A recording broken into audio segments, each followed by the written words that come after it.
সেদিন হঠাৎ করেই গিয়েছিলাম সদরঘাট লঞ্চ টার্মিনালে ছবি তোলার জন্য, কিন্তু ছবি তেমন ভালো পাইনি, কারণ দুপুর হয়ে গিয়েছিল। আমি কিছুক্ষণ বসেছিলাম পল্টনের উপর। সে সময় হঠাৎ করে এক ছেলের সাথে পরিচয় হলো। সে নিজেকে পরিচয় দিল যে সে লঞ্চের লেবার হিসাবে কাজ করে, কিন্তু তার কথা বলার ধরন, চালচলন কিংবা কাপড় চোপড় দেখে মনে হয়নি যে সে লেবার। অবশ্য তার সাথে আরও দুইজন ছিল, তাদেরকে দেখে কখনোই মনে হয়নি যে তারা লেবার ছাড়া অন্য কিছু। তো যাই হোক, তার সাথে কিছুক্ষণ কথা বললাম, কিছু ভিডিও করলাম, সেটা আপনারা এখন দেখুন। ভালো থাকুন, নিরন্তর দেখতে থাকুন।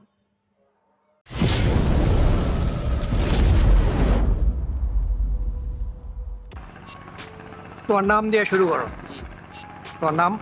আমার নাম মোহাম্মদ শরীফ হোসেন খোকা। দেশের বাড়ি? দেশের বাড়ি কিশোরগঞ্জ, আমৃতলা জেলা।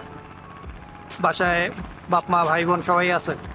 বাপ মা বলতে আমার মা আছে, বাবা মারা গেছে আরো 15-20 বছর প্রায় এরকম। যেমন ছোট ছিলাম তখন। পড়ালেখা কতদূর করছো? 4 পর্যন্ত। এরপরে কি টোটো কোম্পানির মতো ঘুরি ফিরি, কাজ করি, খাই। এই যে লঞ্চ ধরি, মনে করেন লঞ্চ ধরে 200-300 টাকা কাম হয়। পদ্মা সেতু হওয়ার পরে তো আর লঞ্চে মানুষও নাই, আগের মতো ইনকামও নাই মানুষের। আগে ইনকাম ছিল সদরঘাটে, লেবারকে অনেক টাকা কাজ কাম করে চলতে দিতে পারতো। বেশিরভাগ মানুষের রিক্সা লিয়ে বেড়ায়, রিক্সা লিয়ে যে বেড়াও মনে করেন স্যার, এই রিক্সারও আমরা গিরে পাই না। তো আমরা আমাদের মতো ইয়ং বয়সের পোলাবেন এখন কি করবে, কি করে খাবে বলে স্যার? ঢাকায় আসছো কোন সালে? ঢাকা আসছি বলতে আমার আমি জন্মের থেকে আমার বাপ মা ছিল ঢাকা, মানে আমি ছোট ছিলাম তখন থেকে আমি ঢাকা, আর মাঝে মধ্যে গ্রামে গেতাম। আর এখানে সদরঘাটে কতদিন ধরে কাজ করছো? সদরঘাটে প্রায় 8-10 বছর। 8-10 বছর ধরে মনে করেন। এই আগে অতি ফার্স্টে যখন আসছিলাম তখন লঞ্চে বোতল ঢোকাইতাম, বোতল ধুয়ে আবার পানি বেড়া বেচতাম।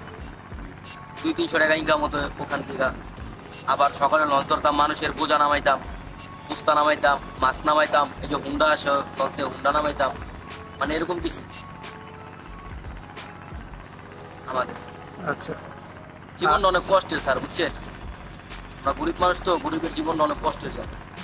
একটা চাকরি বাকরি যদি ব্যবস্থা করে দিত আমাদের। চাকরির অবস্থা এখন এমনিতেও ভালো না। জি, কারণ যারা চাকরি আছে তা করে ছাঁটাই হয়ে যেতেছে। জি, হ্যাঁ, আর সবচেয়ে বড় কথা হইতেছে যে তুমি পড়ছো ক্লাস 4 পর্যন্ত। জি, জি, এই শিক্ষা নিয়ে অ্যাকচুয়ালি চাকরি দেওয়ার মতো কেউ নাই। ঠিক আছে। ইভেন তোমার সরকারি অফিসে ঝাড়ুদার বা এই টাইপের পিয়ন টাইপের হইতে গেলেও মিনিমাম এসএসসি পাস হইতে হয়। হ্যাঁ, ইভেন এমনও দেখা গেছে যে পিয়নের পোস্টের জন্য মাস্টার ডিগ্রি পাস লোকরাও ইয়া করছে। বিয়ে শাদী করছো? বিয়ের সাথে বলতে স্যার করি নাই। যে কাজ কামে যা টাকার মানে বিয়া করলে আমার বুয়া আমার লাত্তি দেখাটাই দিব, যে প্রতিদিন 200-300 টাকার কামে কি আমার বিয়ের সাথে সংসার চলামু, না নিজে খামু, না ঘর ভাড়া দিমু, না বাজার করুক, মানে পেন হয়ে যাবে মাথায়, প্রচুর পরিমাণ টেনশন হয়ে যাবে। এমন মেয়ে বিয়ে করতে পারো যে কিছু না কিছু কাজ টাজ করে আর কি। ও এরকম মেয়ে তো স্যার বাংলাদেশে আছে বলতে হয়। আমার মনে হয় না বাংলাদেশে এরকম মেয়ে আছে যে একটা ছেলেকে, বেকার ছেলেকে মনে করেন করে, মানে হেল্প করবে। এরকম মানুষ নাই স্যার পৃথিবীর বুকে। আর থাকলেও আমেরিকা আছে, জাপান আছে, লন্ডন আছে, বাংলাদেশে নাই। না, আছে। ওই ধরো বিয়ের পরে হয়তো বাধ্য হয়ে যখন দেখা যায় স্বামী রোজগার করে না তেমন একটা, তখন হয়তো কাজ টাজ করে। আমার বাসায় যে বুয়া আছে, সেই বুয়া জামাই খুব অত্যাচার করতো আর কি।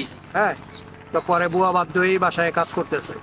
অথচ বুয়ার এক খালাতো বোন আছে যে কিনা ডাক্তার, বাধ্য হয়ে করে মানুষের। তো ওরকম একটা বুয়া মুয়াদিকা স্যার আমার জীবনে ধরাই দেন স্যার, আমার জীবনটা একটু ঘুরাই দেন স্যার আপনারা। এইটার সবচেয়ে ভালো উদ্যোগ নিবে তোমার মা।